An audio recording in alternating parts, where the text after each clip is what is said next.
I'm going to be comparing 7 high-end rifles right now. Video's going to continue to roll. I'm going to walk back, come back, and I'll give you thoughts. So this is going to be a lengthy video here. So there's about 3 or 4 rounds in each gun. So this is a MK111 SBR PWS. It's a long stroke piston system. It's well balanced. It's not front heavy like some of the short stroke piston systems.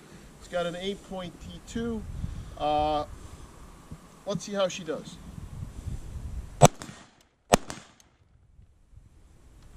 Had a little malfunction, so I'm going to let that go. It's on setting 3, which is for suppress mode. I'm not blaming the gun. It was definitely a little sluggish. I'm going to keep going for the purposes of the video. I am not going to go and change the setting. So I'll get back to this gun. Let me move on to the next gun.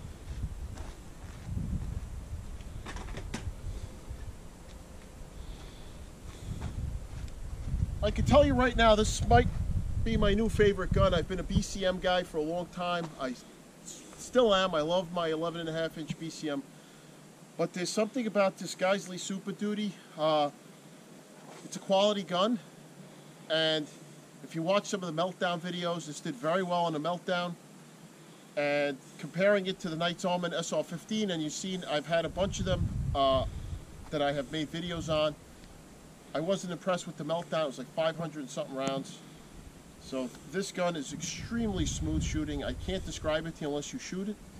And with the suppressor on, that Hux works unbelievably soft. So let me fire a couple rounds to this, and I'm actually loving this gun. I may be sold on getting another one of these guys.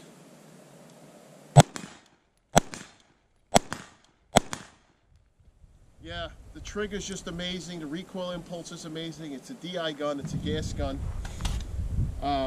It just really runs well. Like I said, I had a Surefire attachment on the original one I had bought. Very smooth. This one seems even smoother. Maybe they refined something. But that suppressor is unbelievable. So I'm going to go on to the next gun. I'll get back to that PWS. I'll change the setting at the end. But just, we're going to keep filming.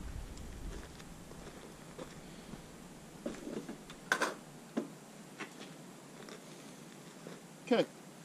This is a PWS MK114 pinned and welded. So you don't need a tack stamp for this one.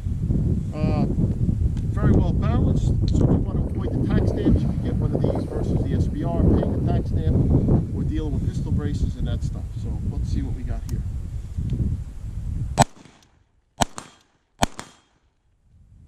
So definitely a little joltier. I think the setting might be on, I don't have my glasses. Can't tell what setting it's on. The other PWS, I'm 99.9% sure that had a malfunction because of the gas setting. So like I said, I'll get back to that. This one is jumpy. Wouldn't be my first choice as far as smooth operating guns. Right now, that Geissele Super Duty is definitely leading the charge.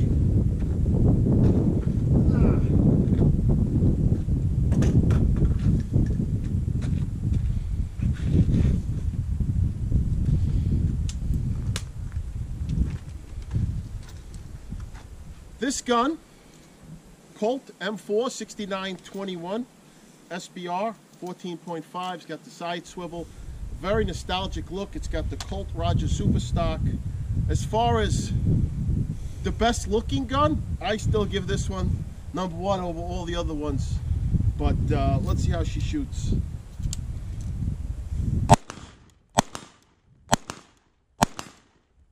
Always goes bang. It's a workhorse. If you want to get into guns and you want to start out somewhere, I highly recommend one of these older LE roll marked Colts. They're tried and true. The military's been using them for years. I would highly recommend one of these as a starter gun. And they won't break the bank.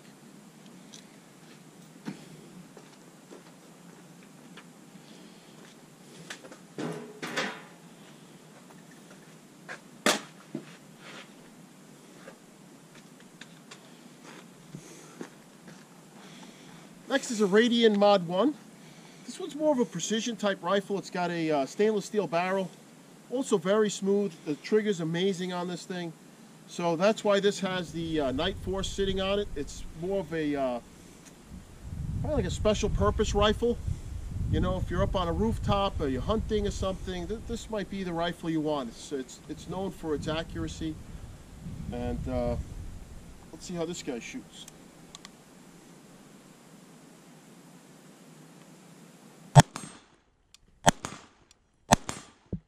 So next to the Super Duty, as far as smoothness, I'm going to say this is number 2. It's very close to that Super Duty Geisley. This is a Radian Mod 1. They're not cheap, but you definitely get what you pay for with these things.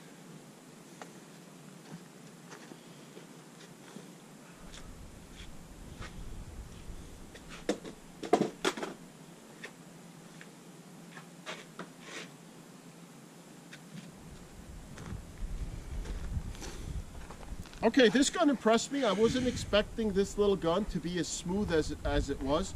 This is a LMT SBR lower with an LMT quad rail upper. It's a monolithic piece.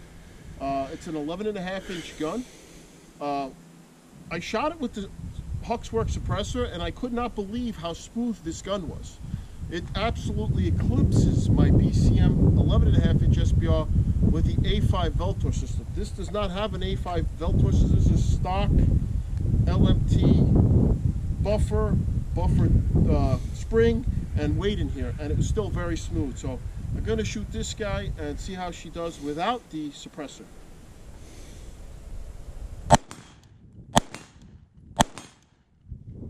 I like this. I like this. This is pretty damn smooth. I'm going to say this is number 3. So I have the Geisley Super Duty, Radian, and this LMT is number 3. Even though it's an SBR, those are 14.5-inch guns. This guy's really smooth. I'm actually going to fire one more round through this if I have one. Didn't lock back. Don't know why. Just an FYI, it did not lock back. So we'll get back to that.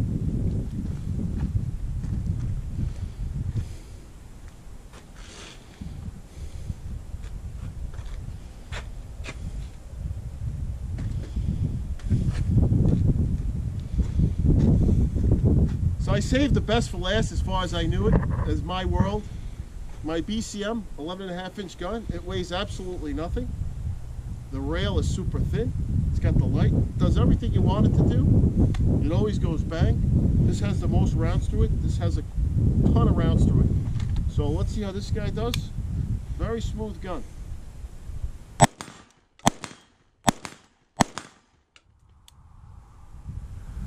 I'm gonna put this up there with those first 2. Definitely smooth.